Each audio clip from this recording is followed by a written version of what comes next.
और अब आपको ये भी बताते चलें कि एनआईए की तरफ से जब पहले सुबह से कार्रवाई की शुरुआत हुई है तो क्या क्या कार्रवाई इस वक्त हो रही है।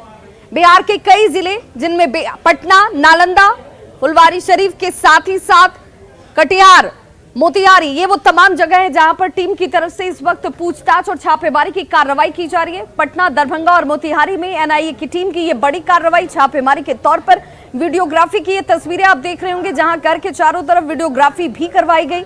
फुलवारीशरीफ में अतहर परवेज के घर पर भी टीम छापेमारी कर रही है। दरभंगा में नूरुद्दीन जंगी के घर पर छापा, जहां पर टीम यहां से अब रवाना हो चुकी है। दरभंगा के शंकरपुर में भी एनआईए की टीम मौजूद है। सनाउल्लाह उर्फ आकिब के घर पर छापेमारी की जाती हुई।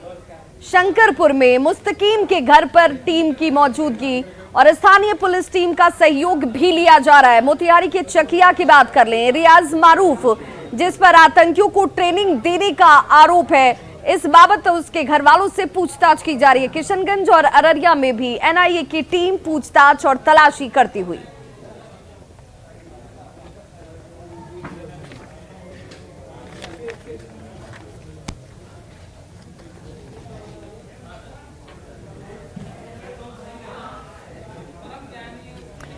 अब से कुछ दिन पहले झारखंड में मदरसा मॉड्यूल को लेकर एक लंबी चौड़ी बहस की शुरुआत हो गई कि कानून को मानने वाले लोगों को, स्कूलों को, विद्यालयों को, सरकारी संस्थानों को चलाने के लिए कानून के तहत चलना होगा, न कि धर्म के आधार पर स्कूलों का संचालन होगा, छुट्टियों का निर्धारण होगा।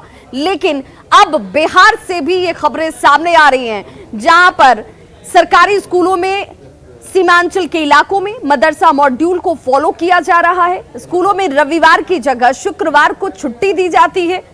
इस बात का जिक्र स्कूल के बोर्ड पर भी किया जाता है। कटिहार में कुल 138 विद्यालय हैं, जिनमें नगर निगम और सदर प्रखंड के विद्यालयों की संख्या की अगर बात करें तो ये संख्या 21 तक की है। रविवार की जगह इन सारे ही जगहों पर शुक्रवार को छुट्टी दी जाती है। स्कूल शुक्रवार को बंद रहते हैं। सरकारी स्कूलों में मदरसा मॉड्यूल को लेकर एक अजीबोगरीब तर्क भी दिया जा रहा है। कहा जा रहा है कि यहाँ पर बहुसंख्यक आबादी मुस्लिमों की है और यही वजह है कि यहाँ पर साप्ताहिक छुट्टी का निर्धारण अपने तरीके से कर लिया गया। बच्चों को ये छुट्टियां रविवार की जगह शुक्रवार को दी जाने लगी। मुस्लिम बहुमूल्य जगह है, इसलिए उसको शुक्रवार को जो है हम लोग। कितना आबादी होगा यहाँ? मुस्लिम आबादी कितना होगा?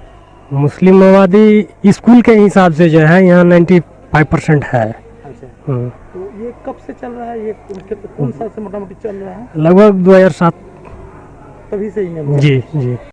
वजह कुछ नहीं है, यहाँ पर बगल में मदरसा है, मदरसा में शुक्रवार बंदी होता है और यहाँ का लगभग 95% बच्चा जो है ये उसी समुदाय के माने आते हैं। कौन समुदाय से? वो मुस्लिम समुदाय के। अच्छा। तो वहाँ पर जो मदरसा में शुक्रवार बंदी होता है तो यहाँ का ग्रामीण सब सोचा कि जो बगल में मदरसा है तो एक जगह में दो रंग का है होगा, एक के दिन दोनों कर दे।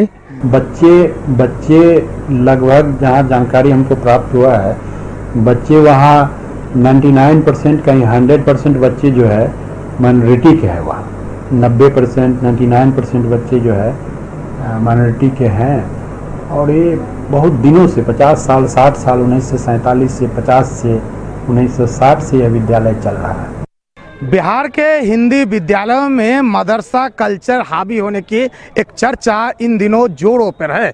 इस बीच हम सीमांचल के वो शहर कटिहार में हैं और यहाँ शिक्षा विभाग से जो डाटा मिला है उसमें लगभग कटिहार में भी ऐसे 100 हिंदी विद्यालय हैं जहाँ मदरसे के ढंग से शुक्रवार को बंद रखा जाता है और उसकी भरपाई रविवार को खुला हुआ रहता है। यानी शुक्रवार को स्कूल बंद रहता है और रविवार को विद्यालय खुली हुई रहती है। बड़ी बात यह है कि इसको लेकर विभाग का कोई आदेश नहीं है, लेकिन शिक्षा पदाधिकारी कहते हैं कि ये जो संचालन है ये लगभग 50 साल पहले से इससे पहले से होते आ रहा है। जब 1976 में विद्यालय अधिनियम लागू हुआ उस समय में भी इसकी बदलाव नहीं हुआ है। और सबसे बड़ी बात यह है, हाल के दिनों में जो RTE लगा है, राइट टू एजुकेशन एक्ट आया है, उसके में स्कूल स्कूल कितने दिनों तक छुट्टी रहेगा ये तो साफ है, लेकिन कौन कौन दिन खुला रहेगा ये साफ नहीं है।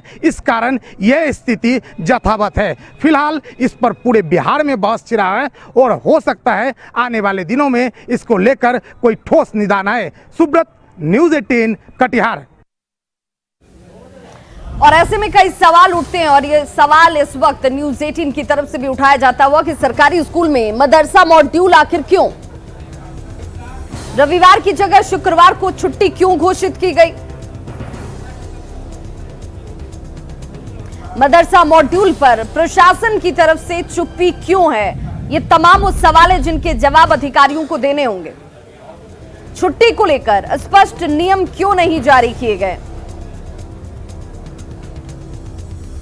मनमानी व्यवस्था के लिए जिम्मेदार कौन है और ऐसे जिम्मेदार लोगों पर कार्रवाई कब और कैसे होती है, यह भी एक बड़ा सवाल।